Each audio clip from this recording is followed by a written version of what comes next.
gonna go over the dead bug exercise. This is a fantastic exercise for core strength, for your low back, and it is especially good for patients with a condition called a spondylolisthesis, where one of your low back vertebrae has slipped forward.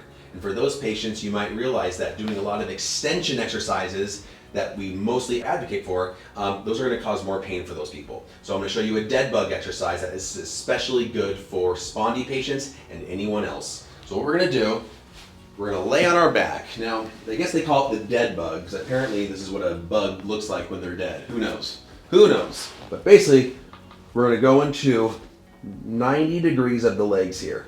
My head's going to be back, and you really want to feel your low back squeezing down into the ground. So you've got to keep your belly button in, and you got to lift the pelvis up a little bit. So I don't really feel it so much here, but once I lift the knees up a little bit, boom, I feel my core activated, gives you a little shake. Now, the easy way is just to hold this.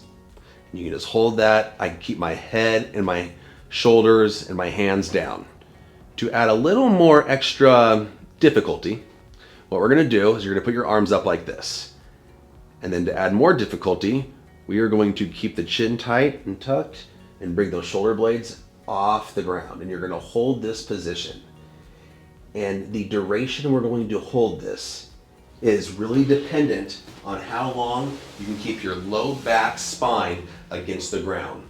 Because as your core, as your abs, if you will, start to get fatigued, that's going to cause your lower back to raise off of the ground. And at that point, that's when you should stop. So for most people, especially at the beginning, they might be able to hold that really good for about 10 to 15 seconds. As we get more advanced, you're gonna be able to go well over 30 seconds. Do this 3 times a day.